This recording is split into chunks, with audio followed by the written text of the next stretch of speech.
Hello students, welcome back to our online computer classes where we are learning chapter number 1, Computer Fundamentals.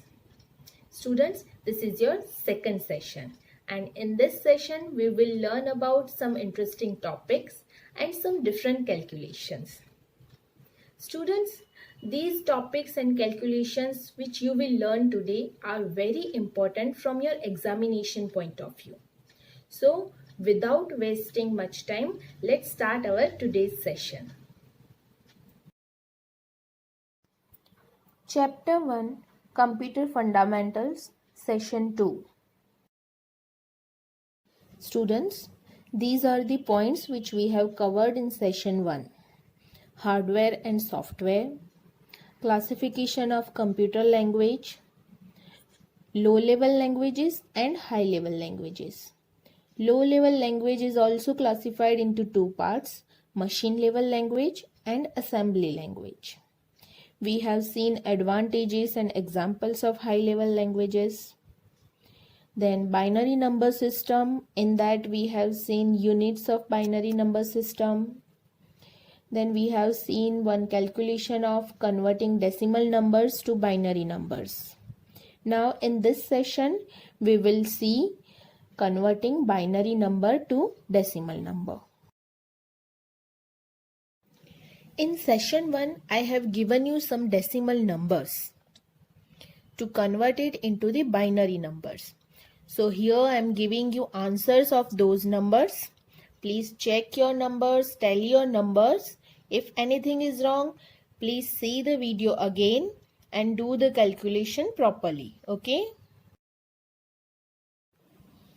Converting binary number system, which is machine understandable, to decimal number system, which is human understandable. Students, here I am showing you one video. In that the calculation is given of binary to decimal conversion. The example is 11001, that is binary number.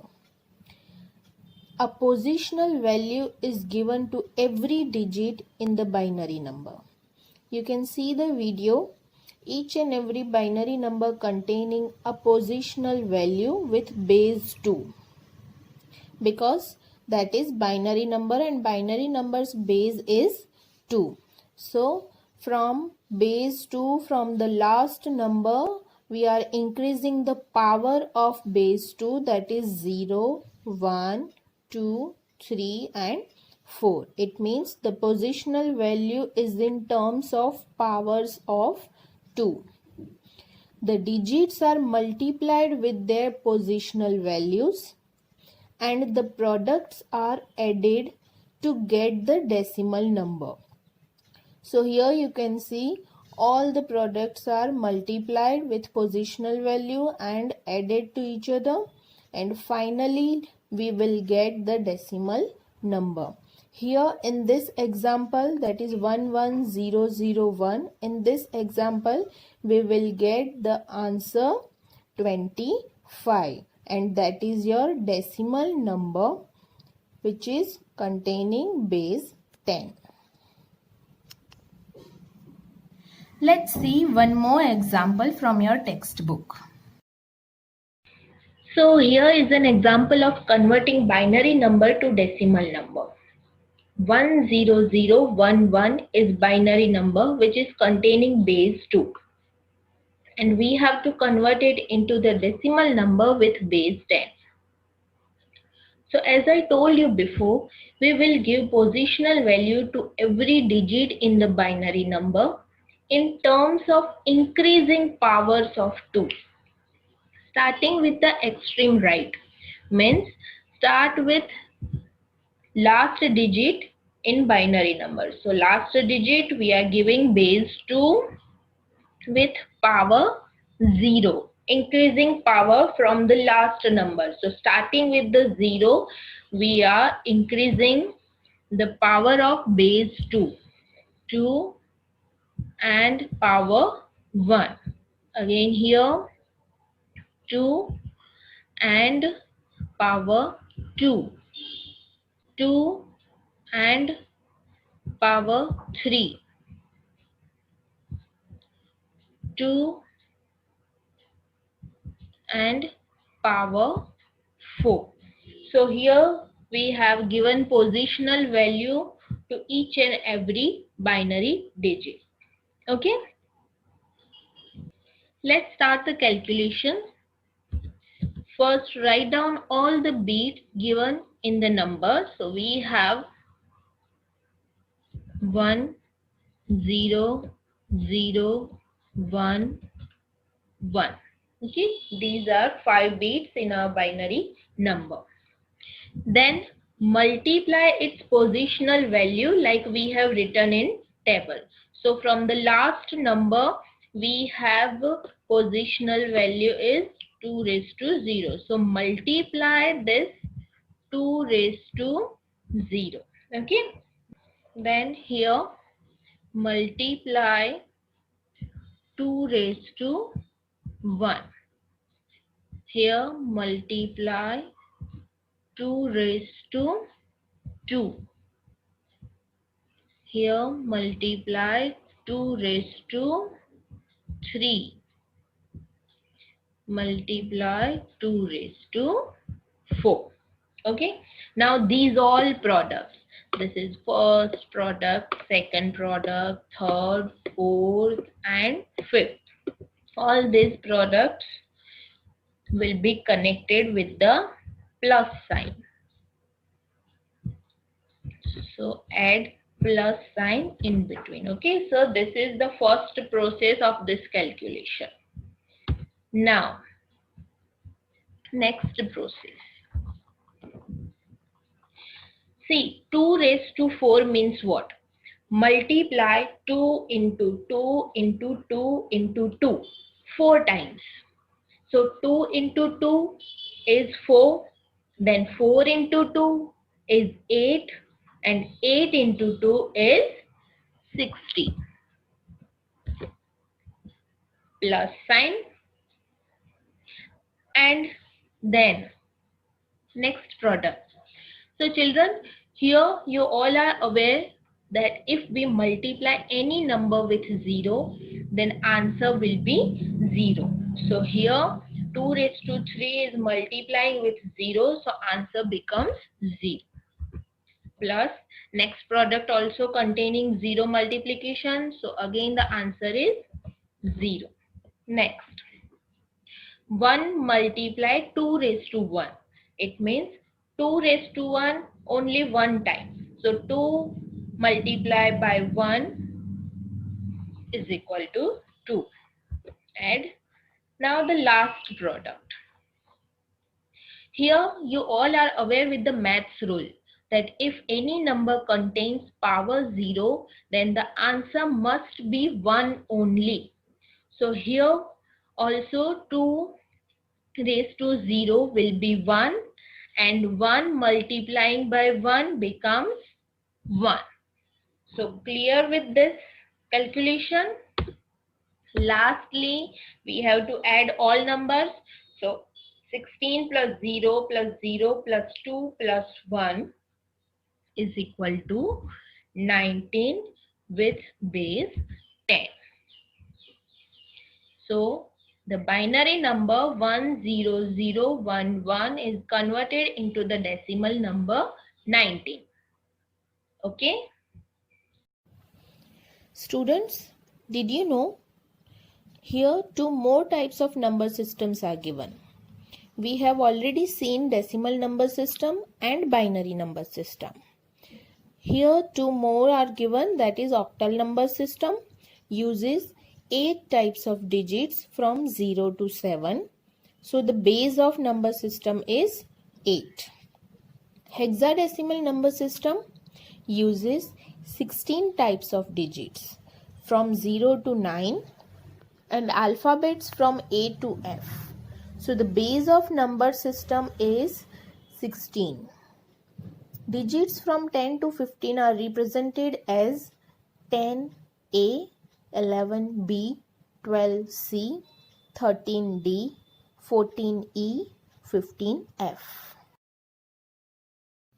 Children, this is our new topic, classification of computer software. Software is classified into two categories: system software and application software. System software is also classified into three categories: operating software, language processor, utility software.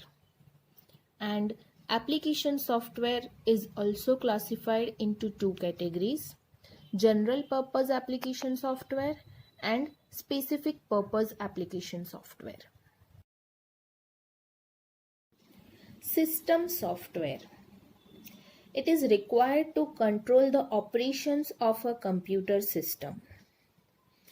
Students, it helps to manage and run the computer hardware in an efficient manner, like reading data from input device, transmitting processed information to output device, checking system components, then converting data or instructions to a form that a computer can understand.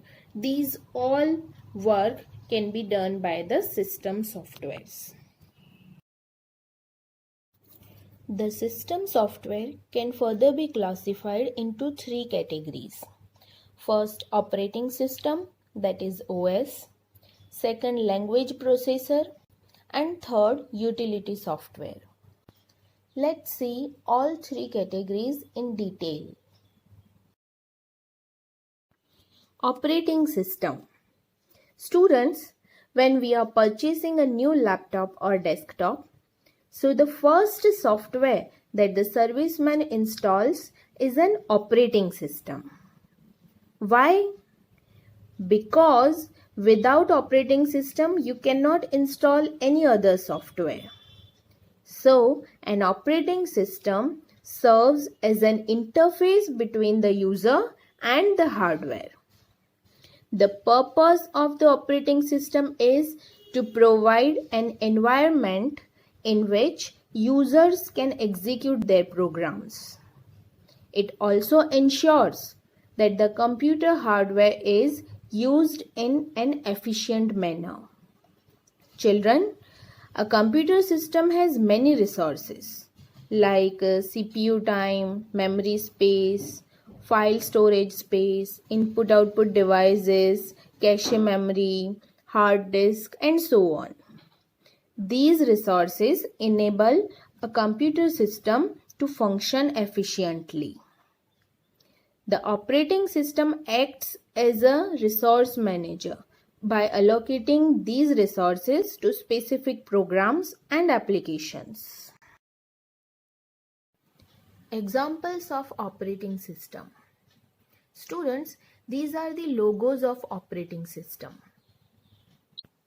Some popular operating systems used on desktops and laptops are Linux, Mac OS, Microsoft Windows, and Android and iOS are examples of popular operating system used on mobile phones. Language processor. Students, a computer understands the language of zeros and ones, that is binary or machine language. Now, programmers are writing their program in human understandable language. So, a machine needs a converter or a translator to translate human language into the machine language. Language processor includes all the softwares used to translate program written in assembly language or high-level language. It is divided into three types. First, assembler, second, compiler, and third, interpreter. Let's see all the types in detail. Assembler. Students, have you heard this word before? Yes, in session 1. Assembly language where programmers are using mnemonics but machine cannot understand it. So, an assembler converts a program written in an assembly language into its equivalent machine language. Compiler. Children, For assembly language, we are using assembler. And for high level language, compiler has been used. A compiler converts a program written in high level language into the machine level language before execution. It runs the program in one go and reports all the errors along with line number. Once you will resolve all the errors and the program is saved into its memory, then it can be executed number of times without translating it again. Interpreter. It is also used to convert high-level language to machine-level language. The only difference between compiler and interpreter is that in compiler, the program converts in one go and releases all the errors. But in interpreter, it works by reading and executing the code of the program line by line. If it finds any error in any line, it reports it immediately and execution will be stopped until the error is rectified. Students, we understood in previous slide that in compiler the program is saved into its memory, so no need to translate it every time. But in interpreter, every time the program is run, it needs to be interpreted again to obtain the output. Example is QBasic. Remember, we already learned QBasic in Standard 6 with basic commands. So, the code of QBasic is translating by interpreter to execute it. So, the third type is utility software. Utility software are programs designed to perform maintenance work on a computer system to help in its smooth functioning. How we can say that?